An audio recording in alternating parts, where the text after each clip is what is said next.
22nd May is the birth anniversary of Georges Remy, popularly known by his pen name Hergé. He created the now very famous comic character Tintin, and it was in 1929 that Hergé first introduced the boy reporter Tintin to the world as a comic strip in a Belgian newspaper.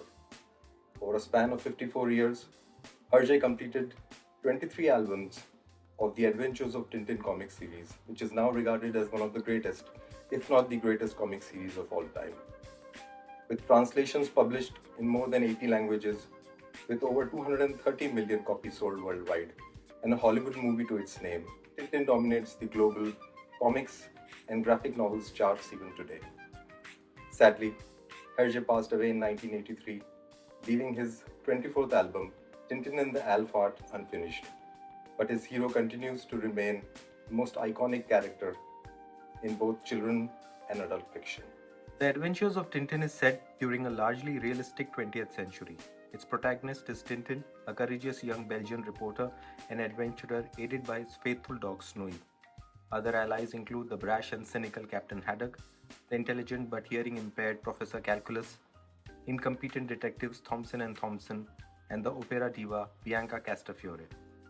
The series has been admired for its clean, expressive drawings in Hergé's clear line style.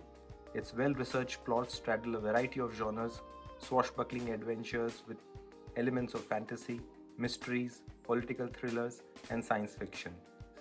The stories feature slapstick humor, offset by dashes of sophisticated satire with political or cultural commentary. I'm an avid fan of Tintin comics, and growing up, these stories greatly fascinated my imagination. I became greatly enthralled with the way Hergé told his stories, grand, epic, global adventures of a young reporter who goes around the world looking for stories to tell. To commemorate the 90th anniversary of Tintin, in 2019, Egmont launched this anniversary box set of The Adventures of Tintin. It consists of 23 full-size paperback Tintin comic albums. This box set has been gifted to me, and I'm very happy to share my thoughts about it.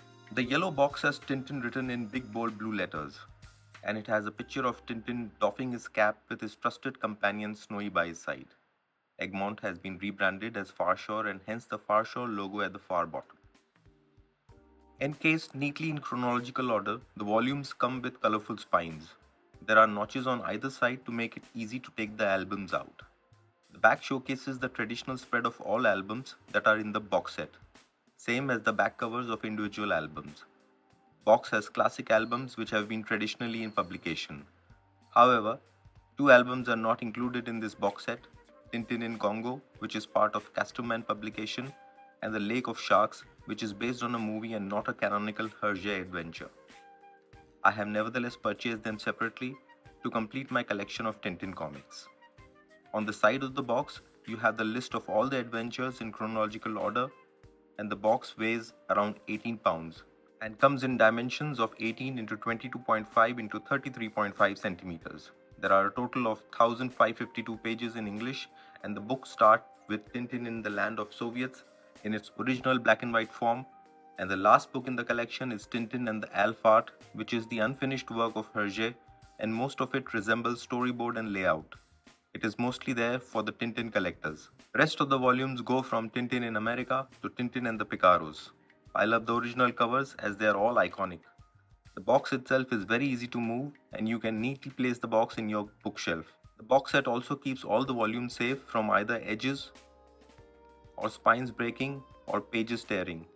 And having all the albums neatly tucked in a box means you are less likely to lose them. I find the new Farshaw version slightly down in quality.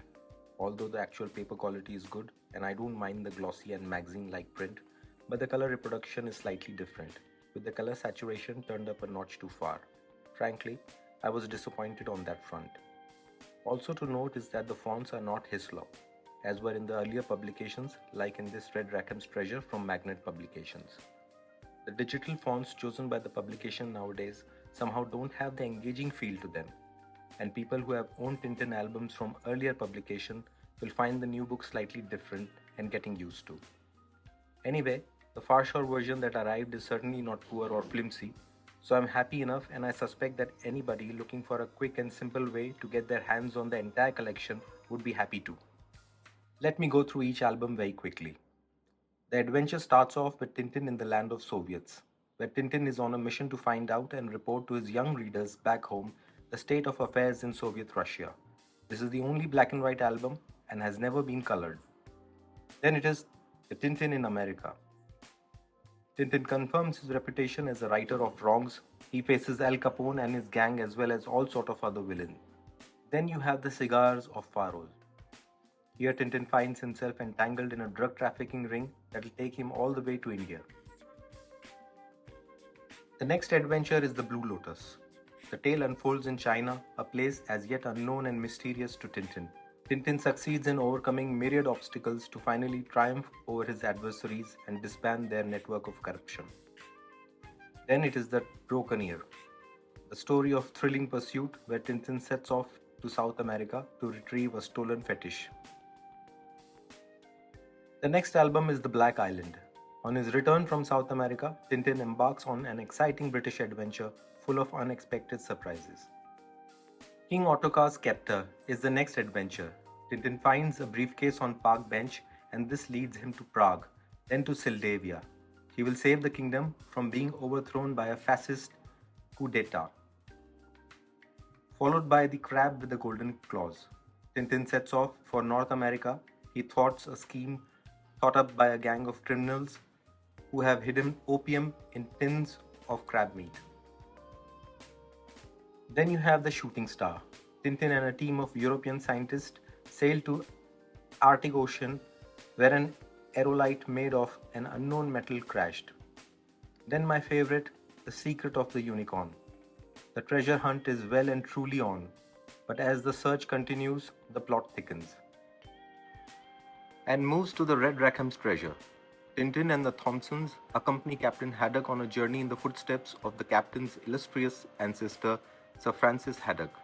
This story is full of twists, turns, and surprises. Another adventure is the Seven Crystal Balls. As calculus has disappeared, Tintin and Captain Haddock set off in the search of the professor. This adventure is followed by The Prisoners of the Sun. Tintin, Snowy, and Captain Haddock fly to Peru in search of Professor Calculus, who has involuntarily committed sacrilege and has been condemned to suffer the ultimate punishment. Then you have the Land of Black Gold.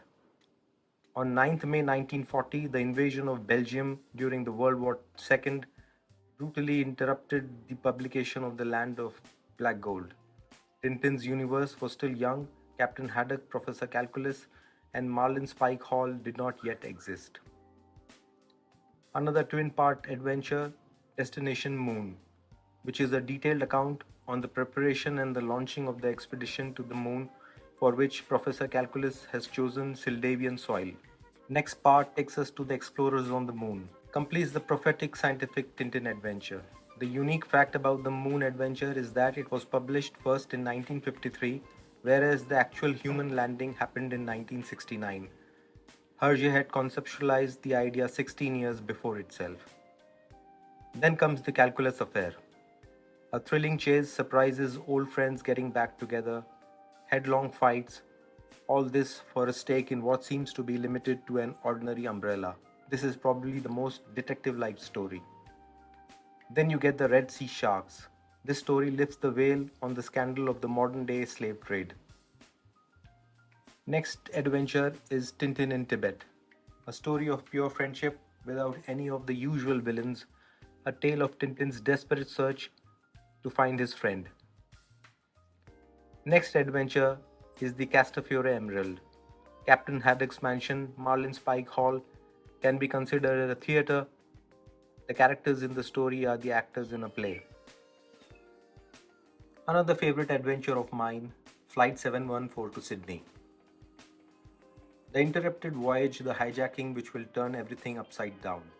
And final adventure, Tintin and the Picaros, a Latin American tale of a coup d'etat complete with hostage taking and guerrilla warfare. The last book was written by Hergé and it took more than 10 years to complete. The final book of the series is Tintin and the Alphard.